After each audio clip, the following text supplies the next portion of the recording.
안녕하세요. 김호준입니다. 예능 정부.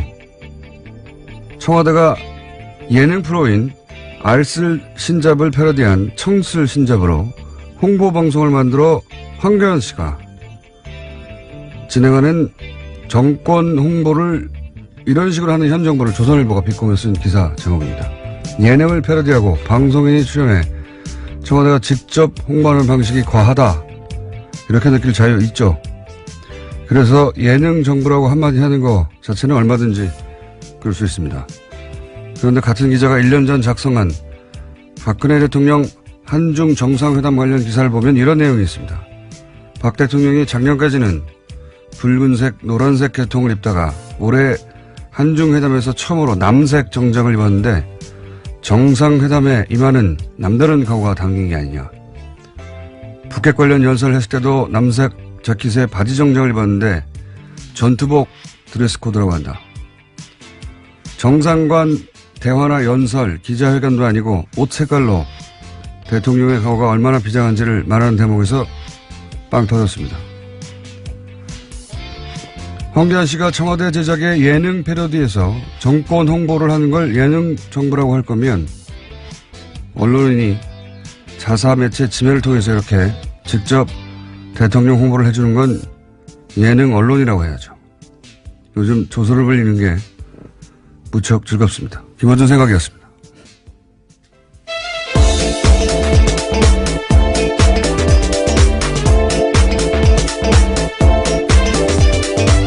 시사인의 김은지입니다. 제가 황교안이라고 했나요? 네, 황교익 선생님이십니다. 죄송합니다, 황교익 선생님.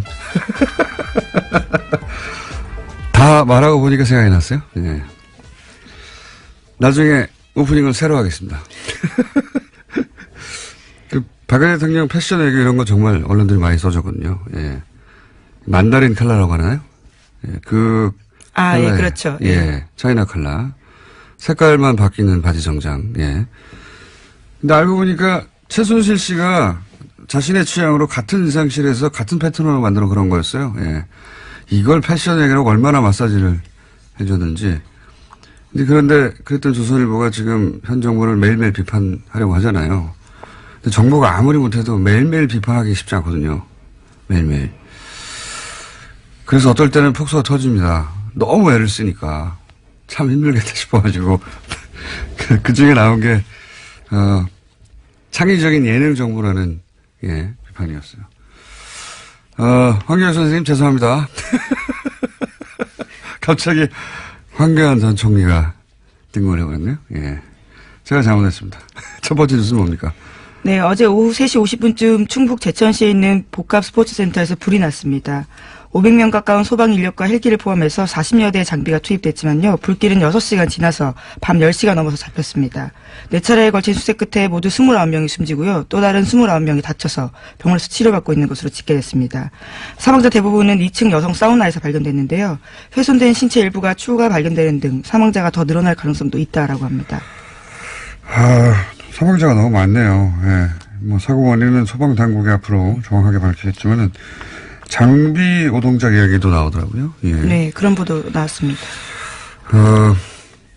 이렇게 큰 사건도 이제 시간이 좀 지나면 다 잊혀질 텐데 장비 이야기가 나온 만큼 이건 이제 소방 당국에 대해서 비판하는 종의 기사인 건데 결국 다 돈이 있어야 해결되는 거거든요. 기계가 예. 노후화된 탓이라서요. 예산 문제, 예. 소방과 관련한 예산 문제 지난 이번 예산 때도 문제가 됐었는데, 시간이 지나서 이 사건은 또 잊혀지겠지만, 꼭 이 예산 문제는 다시 거론됐으면 좋겠습니다. 네. 장비를 바꾸려면 돈이 있어야 되죠. 자, 다음 뉴스는요. 네, 검찰이 군 내부 자체 수사기관에 맡겼던 사이버 댓글부대 수사를 조사에 나섰습니다. 국군 기무사령부의 국방부 댓글조사 TF 감청 논란 계기로요, 조사에 들어갔다라는 건데요. 검찰 관계자는 군 관계자를 참고인으로 조사 진행한 부분이 있고 추가로 조사할 수도 있다라고 밝혔습니다. 덧붙여서 국방부 TF에서 하고 있는 것과 별도로 진행하고 있는 부분이 있다라고도 밝혔는데요. 기무사의 조사 TF 감청 사실이 드러나면서 검찰의 군 댓글부대 수사는 활기를 되찾고 있다라는 겁니다. 아니, 굉장히 잘하는 거죠. 예. 군이 군을 수사해서 군이 자체적으로 덮어버린 사건이나 축소해버린 사건의 역사는 정말 길어요. 정말 많은데, 그럴 때마다 이제 군의 특수성을 항상 얘기해왔죠. 근데 이 사건은 군의 특수성 때문에 일어난 일이 아니에요. 애초부터. 이건 거꾸로 그 군의 특성을 굉장히 이제 폐쇄적이고, 예. 군 내부에서 대부분의 일들을 처리하는 자체적으로 그 특성을 이용했죠. 그래서 일반 수사로 할 수 없다는 점을 이용해서 군대 내에 정치적 댓글 알바 부서를 설치를 해버린 거 아닙니까? 모르게. 예. 군이 정치에 개입하는 걸 구태타라고 해요. 이건 그에 준하게 수사를 해야 수사를 해야 되는 것이고, 더군다나 이제 그 감청이 아니죠. 이건 도청이에요, 도청. 예. 자신들을 수사하는 TF를 도청을 해버린 거 아닙니까? 네, 그 수사 계획들을 미리 알고 있었다라는 겁니다. 압수수색의 의미가 예. 없도록요. 이거는 그래서 처음부터 다시 해야 된다고 제가 어제 말씀드렸는데, 검찰이 직접 나서서 군을 수사하는 게 굉장히 이례적이죠. 예, 이례적인데, 이건 그렇게 해야 되는 사건이 됐어요. 예. 군이 이때까지 하듯이 그렇게 자체적으로 덮어버리려고 한 거니까. 네, 지금까지는 전역한 사람들을 검찰이 하고요. 현역 군인들은 군 내부 국방부 TF에서 공조수사했다라고 하는데요. 그렇게 하지 않겠다라는 겁니다. 그러니까 좀 민간인만 했었던 건데, 이제 전역을 해서. 좀 그럴 일이 아닌 게 된 거죠. 예, 맡겨둘 수가 없다. 예.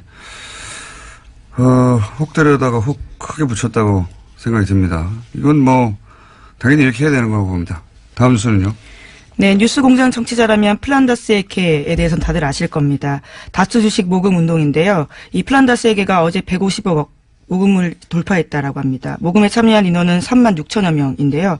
국민재산 되찾기 운동본부는 이 돈으로 자산관리공사가 매각하는 다스 주식 1만 주, 그러니까 3%가 넘는 것을 살 계획이라고 합니다. 3부에서 개주가 직접 나와 설명하긴 할 텐데, 어제 150억을 드디어 목표액을 달성했다는 걸 돈은 뉴스공장에서 모이고 보고는 JTBC에 가서 배신자. 뭐 이런 일이 한두 번 아니긴 합니다만, 좋은 일이니까 널리 알려주면 좋긴 합니다만, 이 기쁜 소식을 여기서 시작하고 여기서 다 모았는데 거기 가서 보고하면 우리는 어떡합니까? 안혜건 총장님 두고 봅시다. 3부에서. 자, 다음 뉴스는요. 네, 공정거래위원회가 2년 만에 순환출자 가이드라인을 바꿨습니다. 2015년 12월에 제정된 가이드라인인데요. 삼성 로비의 영향을 받아서 만들어졌다라는 사실이 뒤늦게 드러나서 이에 따른 조치를 한 겁니다. 공정위는 이 가이드라인을 소급 적용해서 2015년 합병 과정에서 삼성 SDI가 확보한 통합 삼성물산의 주식 404만 주를 추가로 처분해야 한다, 이렇게 요구했습니다. 이거 굉장히 중요한 뉴스인데 해설을 좀 해야 될 것 같아요. 네, 이게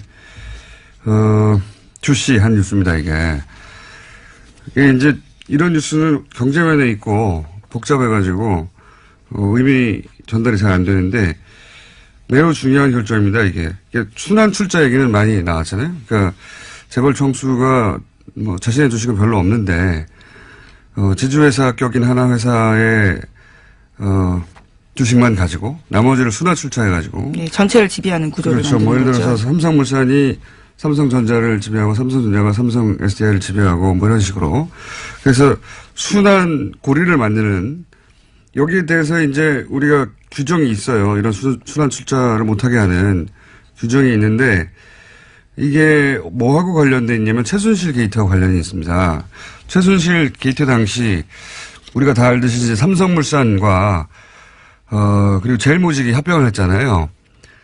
그때 이번에 이재용 재판 판결문을 보면 미래 삼성의 미전실 유명한 지금 말을 최순실 정규를 말 지원을 했다고. 네, 장충기 차장도 거기서 소개했습니다. 거기 판결문을 보면 거기서 로비를 해서 공정위의 방침을 바꿨다는 거거든요. 실제로 다른 방침이 있었는데 그걸 로비를 해서 바꿨다는 겁니다.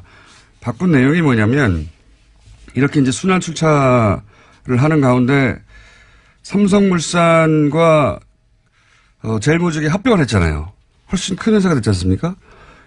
그러니까 2015년에 공정위는 뭐라고 했냐면 이거는 강화됐다. 기존에 이렇게 고리가 있었는데 그 고리가 더 튼튼하게 강화됐기 때문에 기준 강화된 만큼을 덜어내라. 그렇게 가이드 별로 문제가 없는 것 같잖아요. 이렇게 보면. 근데 그 가이드라인 자체가 삼성이 로비를 해서 그렇게 했다는 거예요. 그럼 원래 어떻게 했어야 되느냐? 원래는 새로 생긴 거로 봐야 된다는 겁니다. 고리가 원래 이렇게 뭐 동그랗게 만들어져 있었다면 그 고리가 하나 삐쭉 따로 하나 생겼다. 그래서 총수의 지배 원한 여기서는 이제 이재용 부회장이 삼성을 지배하 더욱 이 순환 고리로 효율적으로 지배할 수 있도록 만들어줬다. 새로 고리가 생긴 거다. 이렇게 봐야 되는데 그러면 새로 생긴 고리만큼 다 털어야 되거든요. 주식을 다 털어야 되는데 2015년에는 강화됐다고 보고 강화된 부분만 털은 거예요. 그러니까 가이드라인을 다시 애초에 그랬어야 하는 그 가이드라인대로 바꾸면 이제는 주식을 한참 더 많이 팔아야 되는 겁니다. 네, 그래서 공정위가 삼성 쪽에다가 주식 처분할 수 있도록 예규 만들어진 지 6개월 동안의 유예기간 주겠다라고 밝혔는데요. 삼성 쪽에서는 공정위 가이드라인 파악해서 공식 입장 내놓겠다라고 하고 있습니다. 그러니까 이제 총수의 지배력을 강화시키기 위해서 로비를 했고 이건 뭐 1심 판결문에 나온 겁니다.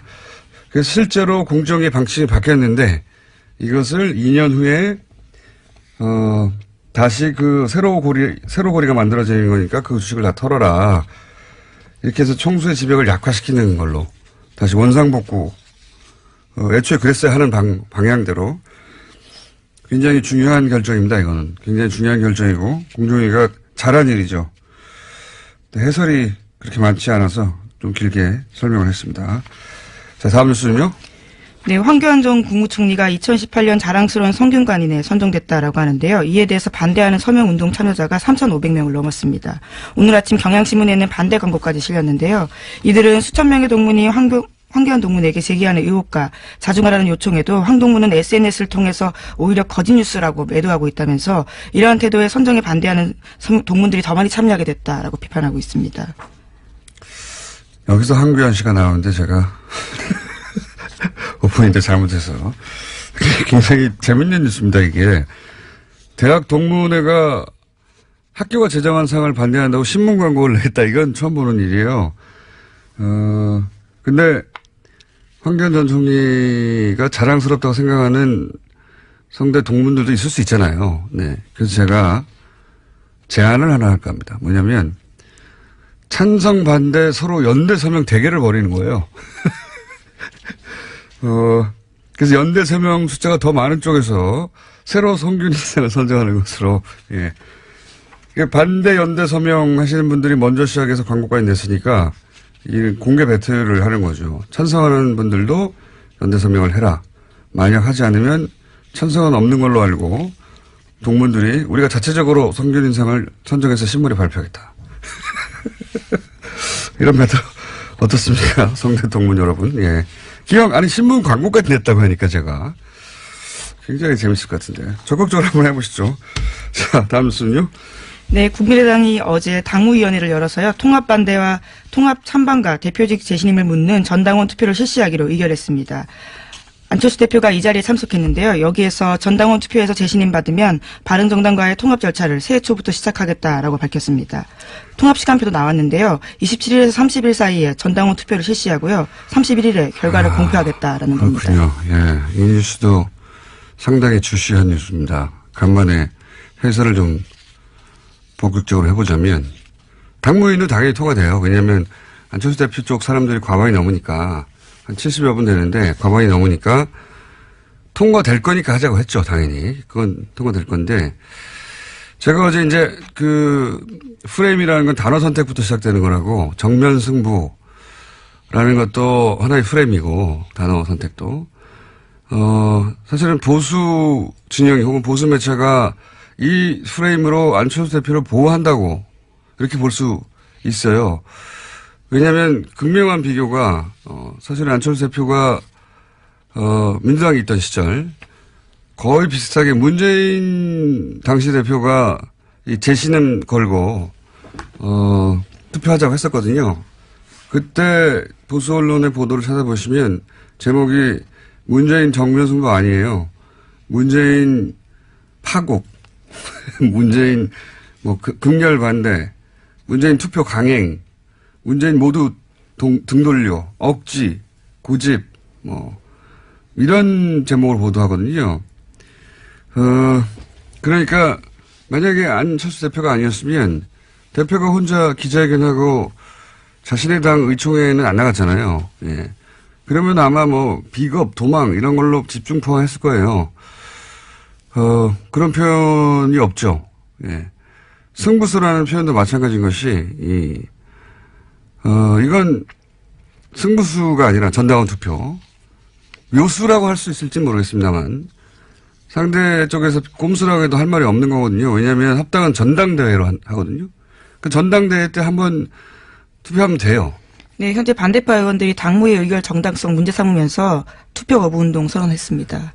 그 뜻대로 될지는 모르겠는데 전당대회로 하면 되는 것을 전당원 투표라는 절차를 한번 중간에 더 넣은 거죠. 왜냐하면 원외 당내에서는 반대하는 의원들이 다수지만 원외에 있는 위원장들 특히 호남 위에 지역에서는 국민의당 지지율이 지금 한 4, 5%밖에 안 되잖아요. 그러니까 지방선거에서 기초의원 한 명이라도 당선시키기가 어렵습니다. 그러니까 뭔가 지금 상황을 합당이라도 해서 바꿔가야 되거든요.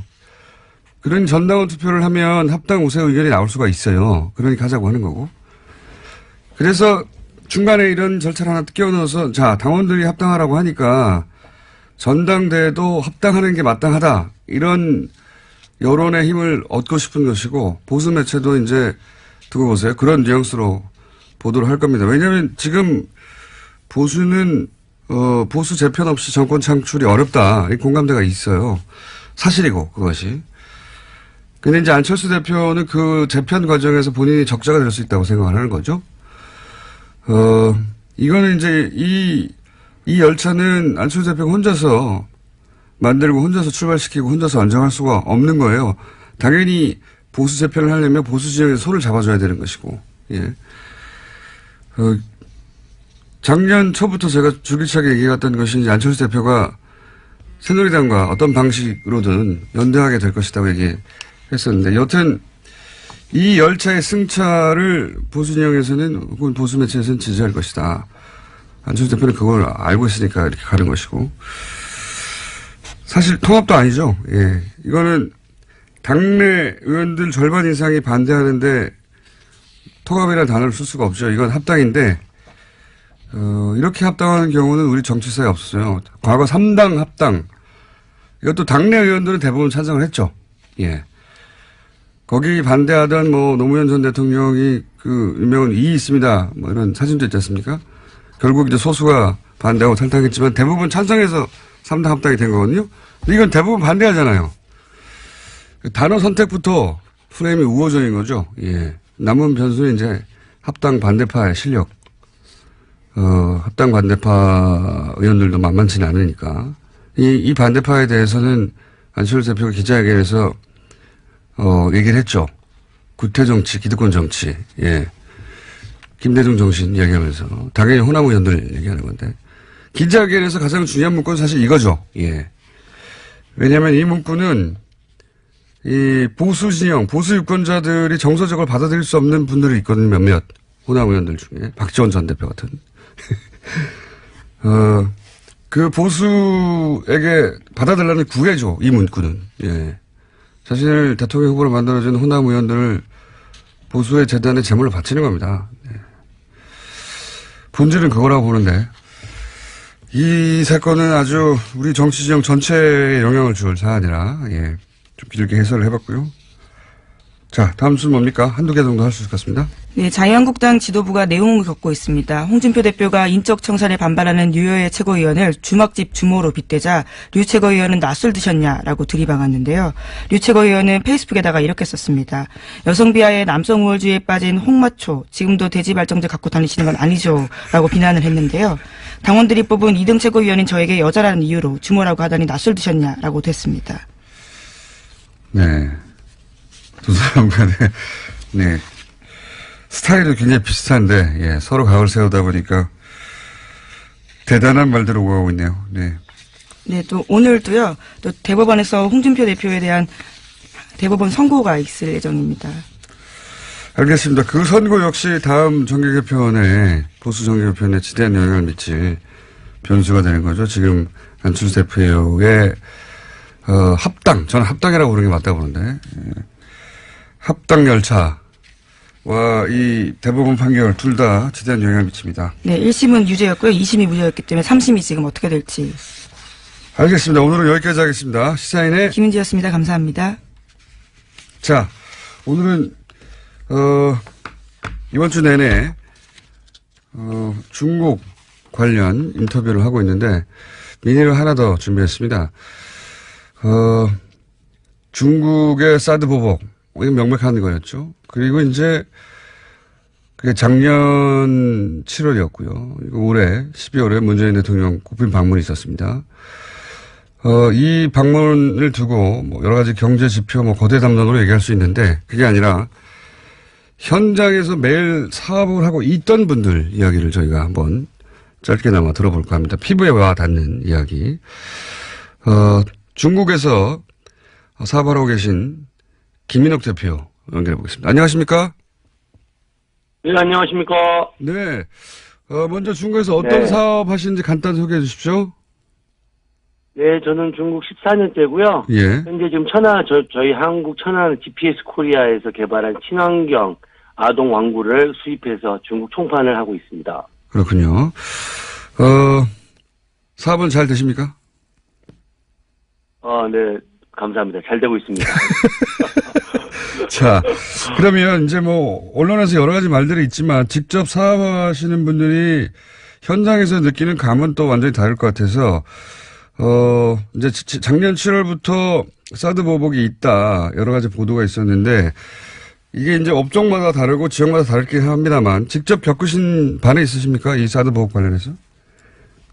네, 말씀하신 대로 맞습니다. 중국에서 현재 워낙 민족도 많고 넓기 때문에 지역마다 차이가 좀 있습니다. 저는 사실 영향을 크게 받았다는 쪽은 아니고요. 제가 뭐 간단히 말씀드리면 제가 받은 영향은 저희는 왕구를 가져다가 중국 백화점에 납품을 합니다. 예. 이런 경우에 이제 예전에는 저희가 박스를 쌓아놓으면 박스 밖에 메이드 인 코리아가 적혀 있어요. 예. 사실 중국 사람들은 굉장히 그 외국 제품에 대한 선호도가 높습니다. 그렇기 예. 때문에 예전에는 말이 없었는데 사드가 터진 이후로는 그 제품을 보면 소비자들의 인상도 안 좋고 백화점에 영향이 있다 해서 그거를 그 소비자가 보지 않는 곳에서 다 철수하게 하고 또 저희가 이제 백화점 영업을 합니다. 영업을 할 때 저희는 한국에서 개발한 아동 친환경 제품이라고 광고를 하는데 이런 부분도 아이들의 교육상이나 백화점에 볼 때 악영향이 있으니 허용을 안 하는 경우가 많이 있었죠. 메이드 인 코리아를 안 보이게 해라? 네네, 그렇죠. 아, 그랬군요. 원래는, 오히려 이제 수입품이라서 메이드 인 코리아를 드러내다가 그게 사드 이후로는 네네. 그거 고객들이 보면 안 되니까 그러면 박스를 다 제거해달라고 그랬습니까? 그렇죠. 저녁에 이제 고객이 안 없는 상황에서 그걸 다 제거해서 아침에는 볼 때는 메이드 인 코리아가 안 보이게 조치를 했죠. 가장 화가 나는 거는 저는 사실 저희 모방 제품이 한 5군데가 생겼어요. 네. 저희 한국말하면 짝퉁이죠. 예. 이 업체가 저희 사드 터지고 나서 이제 저희 카카오톡처럼 왕구하는 여러 사람이 모이는 방이 있는데 거기에 롯데는 한국, 포아트도 한국 이런 거를 써가면서 악용할 때 좀 많이 화가 났었죠. 그리고 이제 그 메이드 인 코리아를 안 보이게 해달라고 하는 이유 중에 하나가 아이들 교육에 좋지 않고 백화점 이미지에 안 좋다고 안 보이게 해달라고 했다는 거죠? 그렇죠. 예, 당시 분위기가 그랬군요. 혹시 뭐 일상 중에, 그러니까 사업은 사업 따라 다르고 지역 따라 다른데, 사장님 직접 겪으신 거는 그런 일이고, 혹시 개인으로 일상생활에 겪은 뭐 불편함이나 이런 건 없으셨습니까? 사드가 처음 이슈화됐을 때는 굉장히 뭐 상해든 베이징이든 대도시든 모두가 다 사실 힘들었었고요. 저 같은 경우는 한번 한국에서 우보라고 하면 이해가 될 거예요. 여기 띠비따처라고 예. 일반 차를 불러서 이제 술을 먹었을 경우 집에 가는 경우가 있는데요.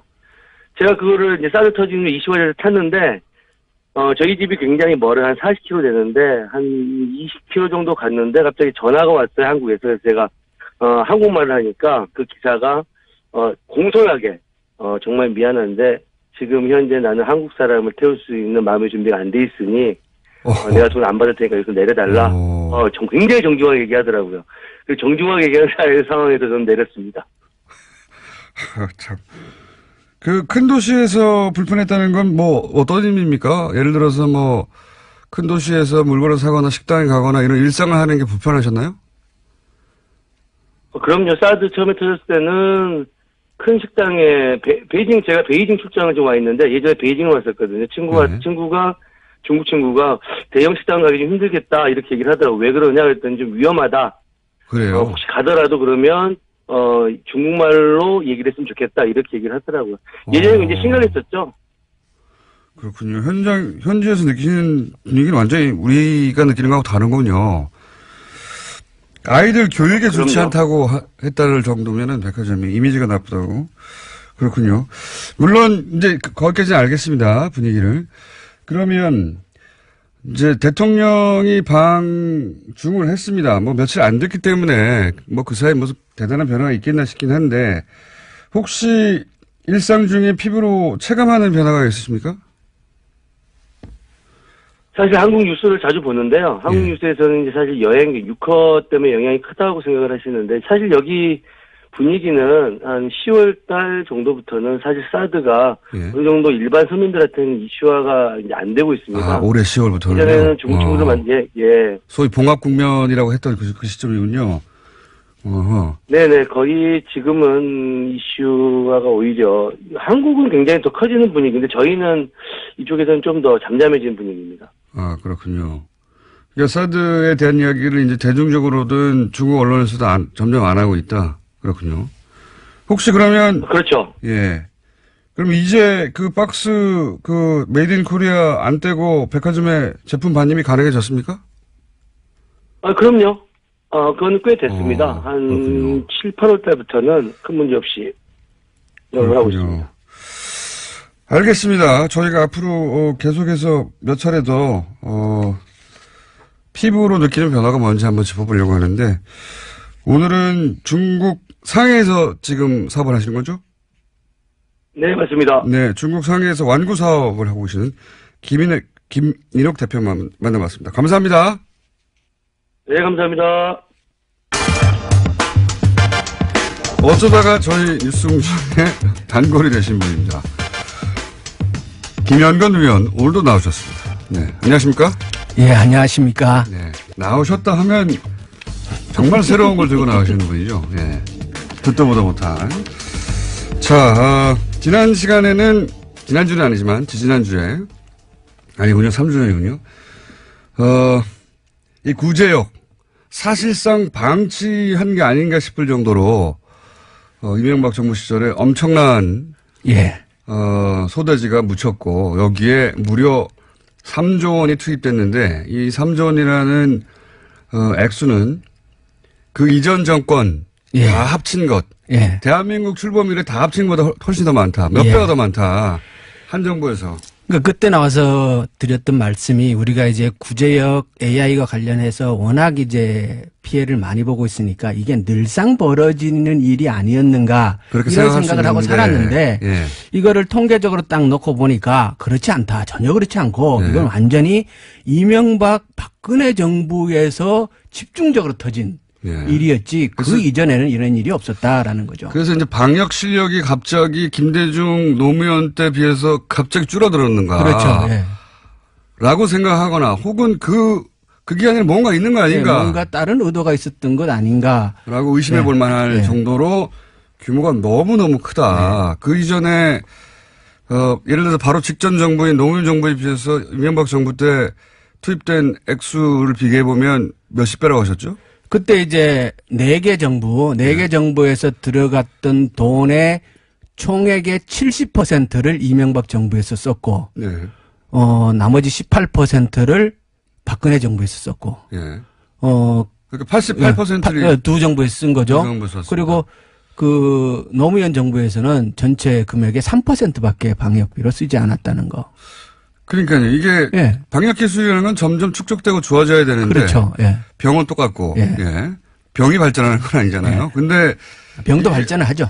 물론 바이러스가 하겠지만 진화하니까. 예, 진화하겠지만 이거는 똑같은 구제였잖아요. 근데 이게 3% 정도 비용을 쓰던 것을 예. 이게 70% 이상 한 예. 정부가 단독으로 다 쓴다는 게 이게 기술 부족만으로 해결할 수 있는 것인가, 이게 해명이 되는 것인가. 이래서 이제 그 이후로 무슨 일이 있었냐 살펴봤더니 미국 쇠고기가 엄청나게 예. 수입량이 늘었다, 뭐 이런 말씀 하셨습니다. 그렇죠. 그리고 이제 그 소고기뿐만 아니라 돼지는 훨씬 많이 그때 죽었어요. 전체 사용량의 3분의 1 이상이었던가요? 그렇죠. 330만 마리 정도를 매몰 처분을 했는데 네. 대한민국의 총 돼지 마리가 1000만 마리 정도 되거든요. 엄청나게. 그러니까 3분의 1, 총 돼지의 3분의 1 정도로 묻었고 그래서 가격이 급등을 했었고 네. 엄청난 이제 국민들이 피해를 본 건데 그때 그래서 이제 지난 시간에는 주로 이제 한우 얘기를 했다면 이번에 이제 돼지 얘기로 해보시려고 하는 거죠. 예. 돼지 이야기인데 제가 이제 지난 시간에 말씀하시는 방송을 듣고 돼지 쪽에 뭐가 있을 것이다. 그렇죠. 예, 돼지 주식 시장하고 선물 시장을 한번 보시라고 제가 말씀을 드렸어요, 그때. 그때 이제 공장장님이 이건 분명히 누가 해먹은 거다. 이렇게 얘기를 하셨고. 방송 끝나고 나서. 예. 그러니까 이게 선물 시장을 한번 보는 게 어떻겠냐. 제가 이렇게 그랬죠, 말씀을 하셨어요. 그래서 네. 제가 그랬지. 그게 무슨 말이 되냐고. 그걸 갖고 어떻게 그 기획이든 가능하냐. 이렇게 그렇죠. 제가 얘기를 왜냐하면 했는데. 그때 돼지 선물이 있었어요. 그런데 진짜 돼지 선물이 있었더라고요. 그러니까 저는 이 보는 눈이 조금 다르거든, 남들하고. 그래서 제가 이걸 딱 보고. 저는 그 사람의 감정이입에서 보군요. 어떻게 해 먹을까. 진짜 우리 공장장 촉이 대단하다. 네, 저 솔직히 인정합니다. 그렇죠? 깜짝 놀랐어요, 저는. 네. 이게 돈육 선물이라는 게 있는 거를 누가 압니까? 저도 몰랐어요. 아니, 이제 시장 가격이 이렇게까지 폭락하게 되면 누가 이익을 보느냐 관점에서 바라봐서 쳐다보게 되면 결국 이런 거는 주식 시장이거나 혹은 수입상이거나. 예. 근데 돼지 선물이 있었거든요. 그 이명박 대통령 기간에만 있었어요. 이게 돼지 선물이. 그러니까 선물 시장의 선물. MB가 2008년도에 취임을 하잖아요.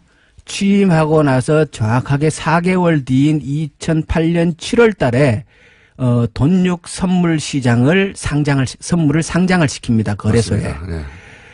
그전에는 이게 전혀 없었고요. 예. 우리 축산하는 사람들도 거의 모르는 사실이죠. 그런데 그리고 이명박 정부 말기에 없어져요. 예, 거래량이 2012년 없어서. 이후에 예. 거래도 전혀 없고 사실상 폐장이 됩니다. 맞습니다. 그래서 이게 폐장이 된 거냐라고 물어봤더니 그렇지는 않고 사실상 회장이에요. 예. 거래가 없으니까. 예. 근데 이렇게 누군가가 폭삭 망할 때 누군가는 반드시 돈을 버는 사람이 생기고 그 누군가는 반드시 돈을 버는 사람이 우연히 벌 수도 있지만 이런 기회를 만들어내서 스스로 돈 벌 수도 있거든요. 돈 장사꾼들은. 그래서 제가 한번 자세히 들여다보시라고. 자, 그러면 좀 설명해 주십시오. 예. 돈육 선물이 뭐냐면요. 일단 오일도 선물 있잖아요. 그렇죠.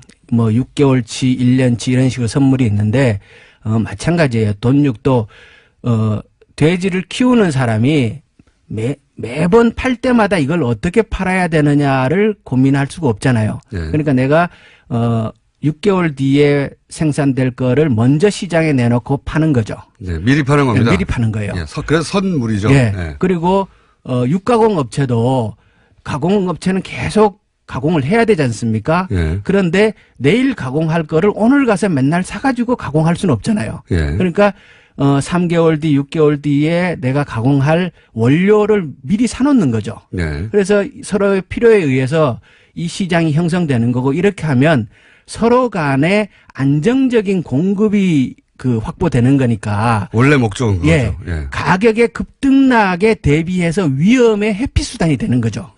그러니까 쉽게 예를 들면 만약에 20만 원의 그 선물을 샀어요. 예. 근데 나중에 가격이 30만 원이 되면 예. 많이 사람 엄청나게 돌아보는 거죠. 그렇죠. 한마디로 말해서. 예. 이런 원리로 시장은 형성되고 이것을 투자로 삼는 사람이 또 참여할 수 있는 거고 개인 그렇죠. 투자자도. 예, 예. 예. 이게 이제 선물 시장인 거죠. 간단하게 그런데 설명하면 그렇습니다.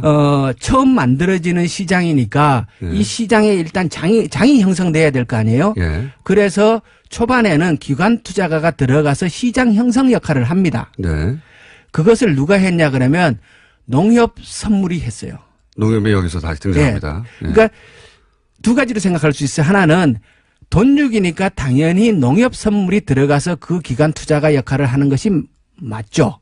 예. 기능상. 예. 그런데 농가를 보호하기 예, 위해서. 예. 그런데 또 MB 때 농협이 또 관련된 게 많잖아요. 늘 농협이 등장하잖아요.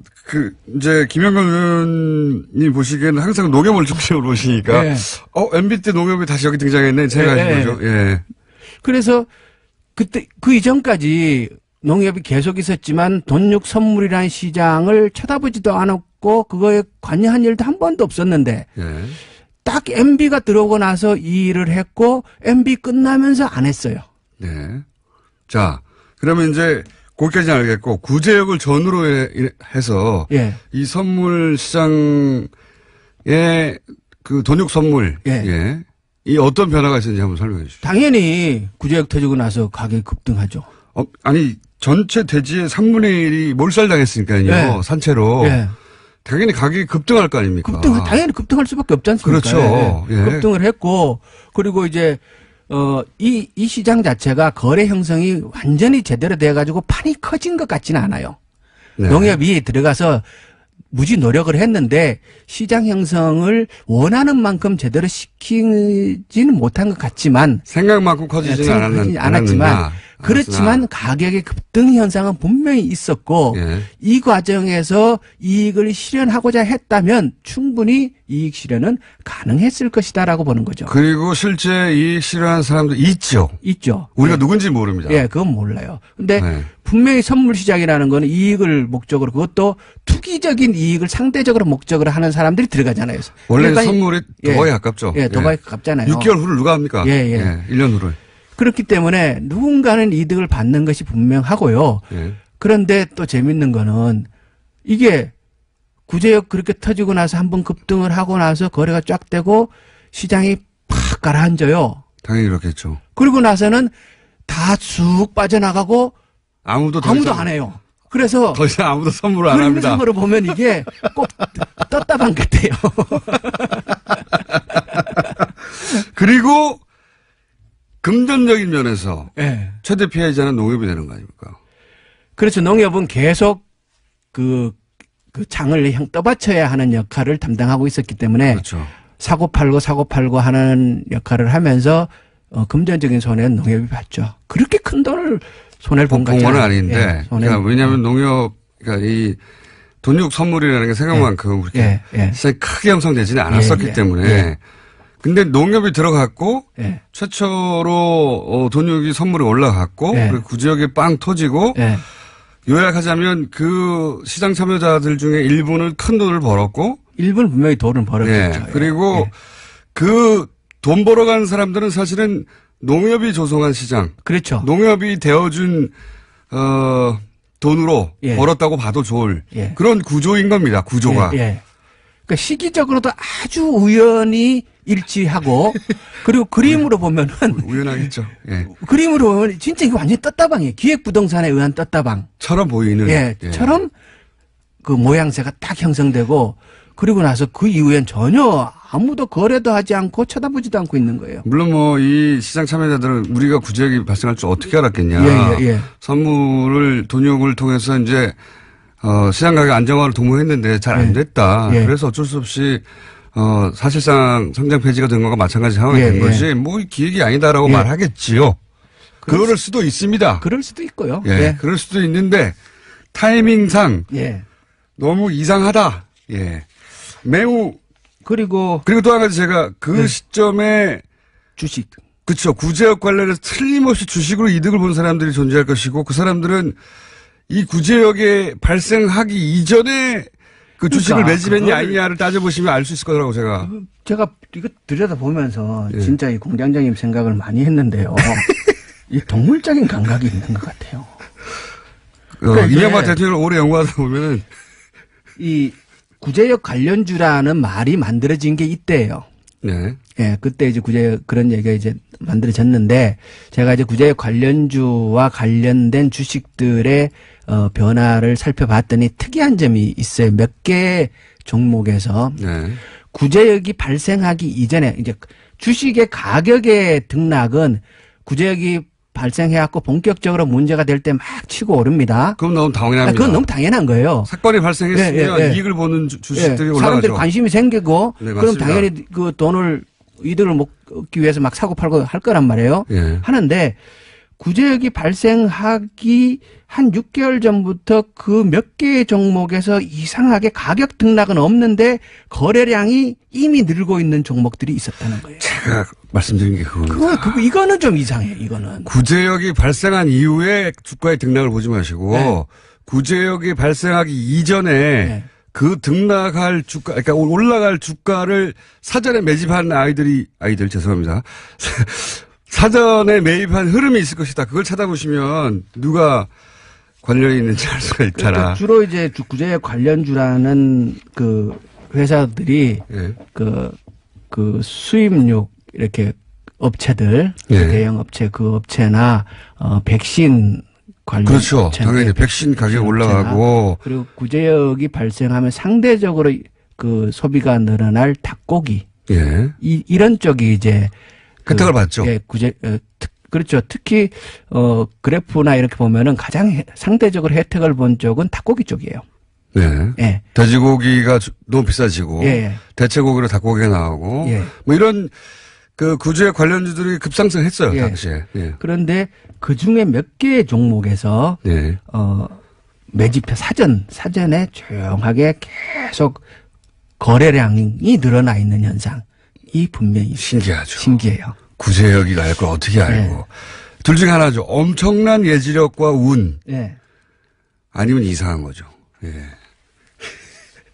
그런 게 있죠. 예. 예, 있어요, 분명히. 그런 흐름이 있습니다. 그런 흐름에 그래서 이제 지난 시간에는 어쩔 수 없는 구제역인 자연재해처럼 발생했고 그것이 이명박 정부 시절에 엄청나게 파묻었는데 실력이 부족인가 참 이상하다. 너무 많다. 근데 이제 그 결과적으로는 어쨌든 누가 의도했든 아니든 그렇게 많이 소가 죽고 한우 농가가 줄어들고 하면서 쇠고기 수입이 엄청 늘었다. 그게 지난 시간이고 이번에는 이제 돼지는 어떤가? 그러니까 이제 역대 정부상 실력의 차이가 참 컸었고 예. 그리고 이게 MB 때 집중적으로 구제역으로 인한 피해가 있었다. 예. 그런데 이것이 혹시라도 의도된 것이 아닌가라는 의심을 말씀을 하셨는 거고. 그러니까 너무 많이 묻은 거 아닌가. 그래서 전혀 아닐 거라는 어찌 인간이 그럴 수가 있겠는가라는 관점에서 강력한 부정을 하면서도 들여다보기는 봤는데 보니까 예. 이게 더 이상해지는 것 같더라고요. 흐름이 있긴 있죠. 뭔가 입증하기는 그냥 어렵습니다. 이게 뭐 추측을 하지 않더라도 팩트만 정리를 해봐도 뭔가 이거 어떻게 알고 이랬지? 예. 예, 그런 점은 분명히 있더라는 사실. 예, 그걸 이제 보고하시러 오신 거죠. 오늘은 이상한 거 발견했다. 예, 예. 예. 그러면 이런 것도 비교해 주십시오. 실력 부족 탓인가 혹은 뭐 의도적인가를 가눌 때 예. 갑자기 그 방역 실력이 전 정부에서는 높다가 그 다음 정부에서 갑자기 떨어지고 갑자기 올라가고 그럴 수 없지 않습니까? 그러니까 그런데 이제 비교를 단순하게 해 주시면요. 오늘 이제 어젯밤에 조사를 해봤어요. 예. 그러니까 작년 이 시점을 비교해서 작년에 우리가 이제 AI 때문에 참 홍역을 치렀잖아요. 예. 작년 이 시점에 우리가 매몰 처분한 닭 수가 1,900만 마리를 묻고 있었더라고요. 작년에. 예. 900만 마리. 그래서 올해는 우리가 몇 마리를 묻고 있는가? 10초밖에 안 남았습니다. 17만 마리를 묻었어요. 닭은 한 마리도 안 묻고 오리만 묻었어요. 그래서 결론. 대통령이 바뀌니까 닭도 행복하다. 김영권 의원이었습니다. 예, 고맙습니다. 봐야 되는데 그러면 새로 생긴 고리만큼 다 털어야 되거든요. 주식을 다 털어야 되는데 2015년에는 강화됐다고 보고 강화된 부분만 털은 거예요. 그러니까 가이드라인을 다시 애초에 그랬어야 하는 그 가이드라인대로 바꾸면 이제는 주식을 한참 더 많이 팔아야 되는 겁니다. 네, 네. 그래서 공정위가 삼성 쪽에다가 주식 처분할 수 있도록 예규 만들어진 지 6개월 동안의 유예기간 주겠다라고 밝혔는데요. 삼성 쪽에서는 공정위 가이드라인 파악해서 공식 입장 내놓겠다라고 하고 있습니다. 그러니까 이제 총수의 지배력을 강화시키기 위해서 로비를 했고, 이건 뭐 1심 판결문에 나온 겁니다. 그래서 실제로 공정위 방침이 바뀌었는데 이것을 2년 후에 다시 그 새로 고리가 만들어지는 거니까 그 주식을 다 털어라. 이렇게 해서 총수의 지배력을 약화시키는 걸로 다시 원상복구. 애초에 그랬어야 하는 방향대로 굉장히 중요한 결정입니다. 이거는 굉장히 중요한 결정이고 공정위가 잘한 일이죠. 해설이 그렇게 많지 않아서 좀 길게 설명을 했습니다. 자, 다음 뉴스는요. 네, 황교안 전 국무총리가 2018년 자랑스러운 성균관인에 선정됐다라고 하는데요. 이에 대해서 반대하는 서명운동 참여자가 3,500명을 넘었습니다. 오늘 아침 경향신문에는 반대 광고까지 실렸는데요. 이들은 수천 명의 동문이 황교안 동문에게 제기하는 의혹과 자중하라는 요청에도 황 동문은 SNS를 통해서 오히려 거짓 뉴스라고 매도하고 있다면서 이러한 태도에 선정에 반대하는 동문들이 더 많이 참여하게 됐다라고 비판하고 있습니다. 여기서 황교안 씨가 나오는데 제가 오프닝 때 잘못해서 굉장히 재밌는 뉴스입니다. 이게 대학 동문회가 학교가 제정한 상을 반대한다고 신문 광고를 냈다. 이건 처음 보는 일이에요. 근데 황교안 전 총리가 자랑스럽다고 생각하는 성대 동문들도 있을 수 있잖아요. 네. 그래서 제가 제안을 하나 할까 합니다. 뭐냐면 찬성 반대 서로 연대 서명 대결을 벌이는 거예요. 그래서 연대 서명 숫자가 더 많은 쪽에서 새로 성균인상을 선정하는 것으로, 예. 반대 연대 서명 하시는 분들이 먼저 시작해서 광고까지 냈으니까 이 공개 배틀을 하는 거죠. 찬성하는 분들도 연대 서명을 해라. 만약 하지 않으면 찬성은 없는 걸로 알고 동문들이 우리가 자체적으로 성균인상을 선정해서 신문에 발표하겠다. 이런 배틀 어떻습니까? 성대 동문 여러분. 예. 안녕하세요. 김원준입니다. 예능 정부. 청와대가 예능 프로인 알쓸 신잡을 패러디한 청쓸 신잡으로 홍보 방송을 만들어 황교안 씨가 진행하는 정권 홍보를 이런 식으로 하는 현 정부를 조선일보가 비꼬며 쓴 기사 제목입니다. 예능을 패러디하고 방송인이 출연해 청와대가 직접 홍보하는 방식이 과하다. 이렇게 느낄 자유 있죠. 그래서 예능 정부라고 한마디 하는 거 자체는 얼마든지 그럴 수 있습니다. 그런데 같은 기자가 1년 전 작성한 박근혜 대통령 한중 정상회담 관련 기사를 보면 이런 내용이 있습니다. 박 대통령이 작년까지는 붉은색, 노란색 계통을 입다가 올해 한중회담에서 처음으로 남색 정장을 입었는데 정상회담에 임하는 남다른 각오가 담긴 게 아니냐. 북핵 관련 연설을 했을 때도 남색 자켓에 바지 정장을 입었는데 전투복 드레스 코드라고 한다. 정상관 대화나 연설, 기자회견도 아니고 옷 색깔로 대통령의 각오가 얼마나 비장한지를 말하는 대목에서 빵 터졌습니다. 황교안 씨가 청와대 제작의 예능 패러디에서 정권 홍보를 하는 걸 예능 정부라고 할 거면 언론인이 자사 매체 지매를 통해서 이렇게 직접 대통령 홍보를 해주는 건 예능 언론이라고 해야죠. 요즘 조소를 벌리는 게 무척 즐겁습니다. 김원준 생각이었습니다.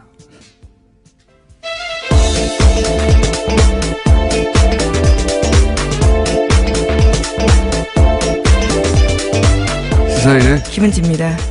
제가 황교 아니라고 했네요. 네, 황교익 선생님이십니다. 죄송합니다, 황교익 선생님. 다 말하고 보니까 생각이 났어요. 네. 나중에 오프닝을 새로 하겠습니다.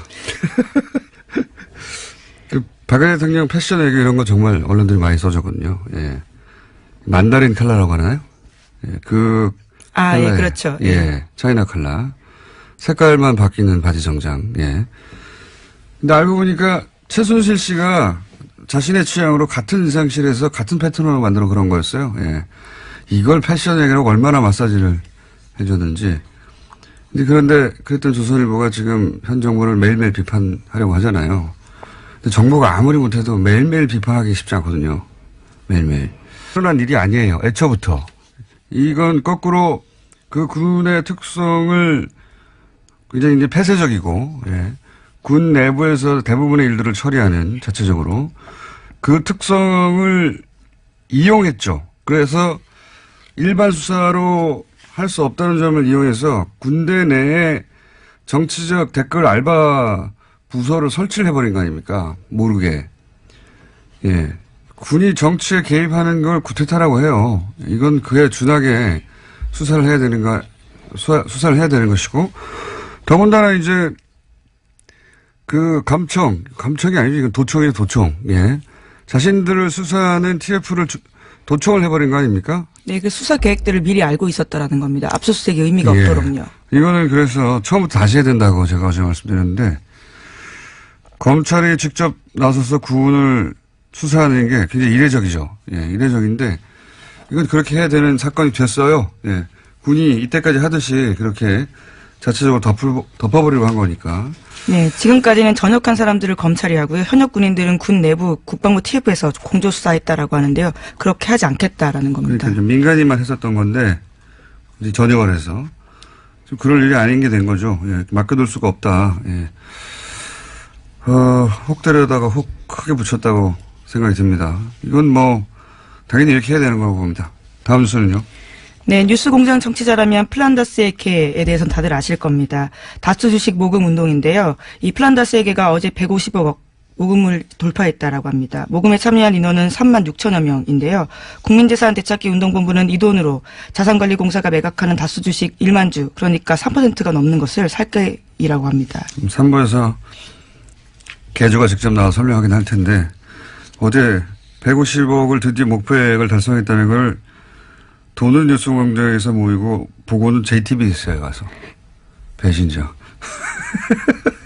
뭐 이런 일이 한두 번 아니긴 합니다만, 좋은 일이니까 널리 알려주면 좋긴 합니다만, 이 기쁜 소식을 여기서 시작하고 여기서 다 모았는데 거기 가서 보고하면 우리는 어떡합니까?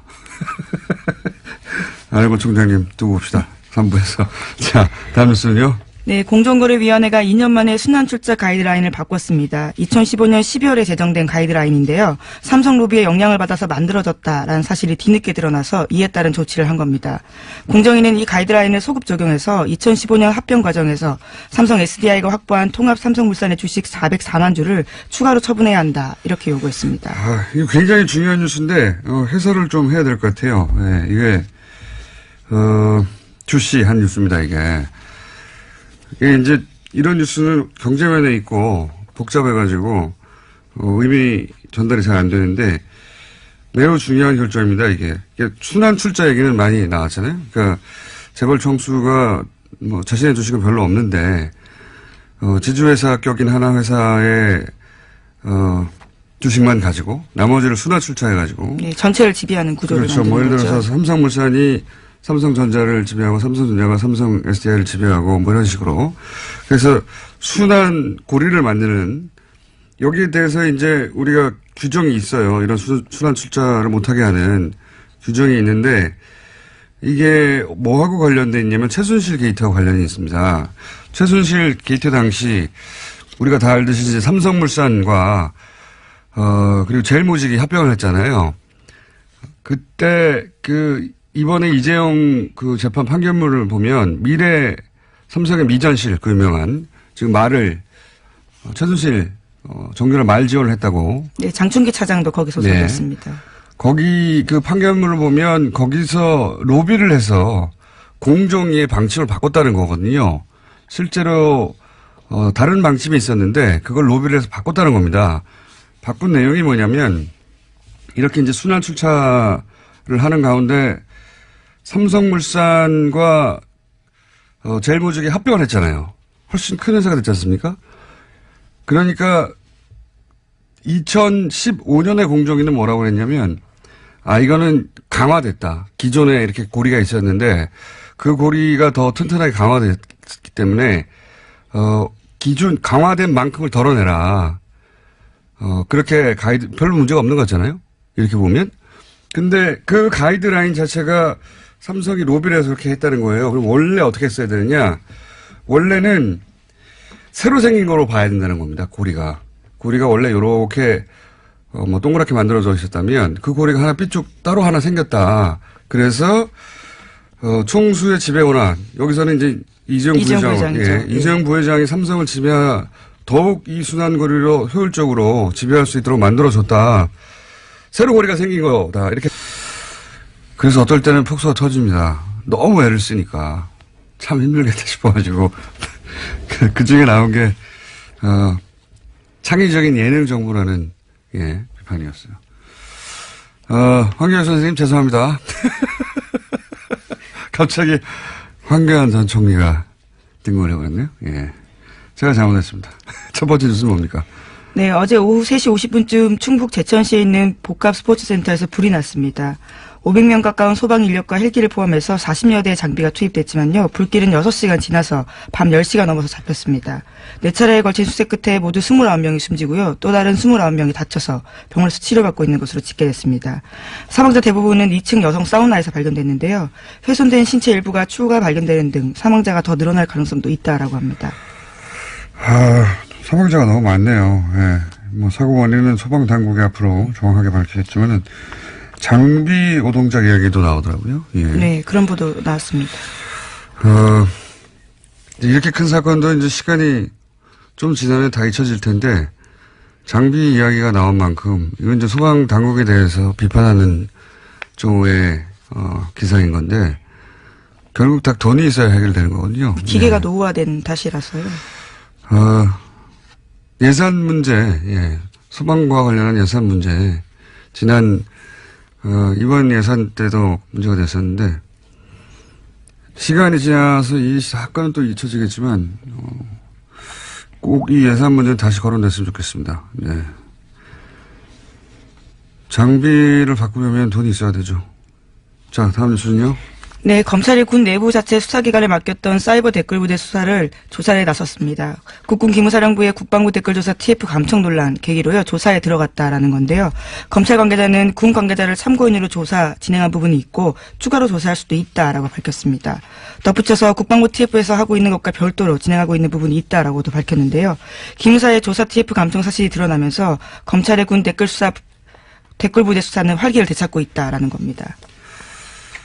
아니, 굉장히 잘하는 거죠. 예. 군을 수사해서 군이 자체적으로 덮어버린 사건이나 축소해버린 사건의 역사는 정말 길어요. 정말 많은데, 그럴 때마다 이제 군의 특수성을 항상 얘기해왔죠.